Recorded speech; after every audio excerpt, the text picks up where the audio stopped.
Matius 18 ayat 21 sampai ayat yang ke-35. Hari ini kita mau belajar firman Tuhan tentang hidup dalam anugerah. Hidup dalam anugerah itu penting. Dan ketika kita menerima anugerah, itu berbicara tentang sesuatu yang gak layak. Kita yang gak layak, anugerah itu sangat berharga dan kita harus menerimanya. Dan anugerah itu ketika mengenai hidup kita, itu tuh ajaib. Karena itu anugerah itu sangat berharga. Tetapi yang jadi masalah adalah orang yang menerima anugerah namun gagal hidup dalam anugerah. Kita menerima anugerah, tetapi aneh, anugerah yang kita terima itu tuh gagal kita lanjutkan. Anugerah itu tidak mengubah hidup kita, ternyata anugerah itu mengubah sesaat dan itu kita gagal. Kalau kita tidak mempunyai pengertian yang dalam tentang anugerah, maka rasa menghargai anugerah yang kita terima tidak akan muncul. Makanya lihat orang-orang yang kenyang suka membuang makanan.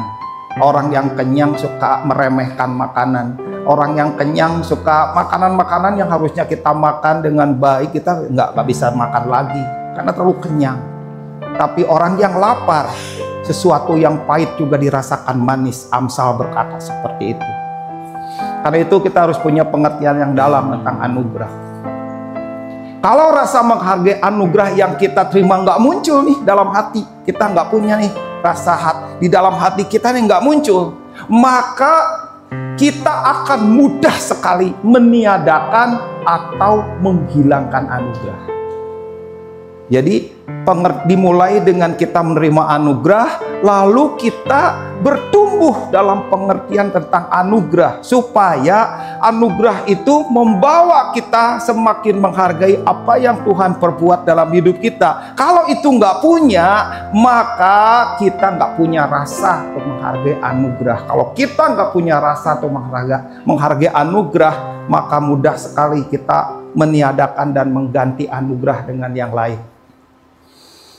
Di sini di dalam Matius 18 ayat 21 sampai 35 bercerita tentang perumpamaan seorang hamba yang berhutang 10.000 talenta dan orang yang berhutang 100 dinar. Saya percaya bahwa kisah ini Bapak Ibu tahu, ada orang yang utangnya banyak. 10.000 talenta itu hutang yang nggak mungkin. Seorang hamba punya utang yang sangat besar. Itu nggak mungkin, tapi Yesus menggambarkan bahwa orang itu hutangnya sangat besar, 10.000 talenta. Kalaupun dia jual dirinya, istrinya, anak-anaknya, hartanya semua dijual, itu nggak pernah bisa mencukupi untuk membayar. Hamba 10.000 talenta ini orang yang terima anugerah.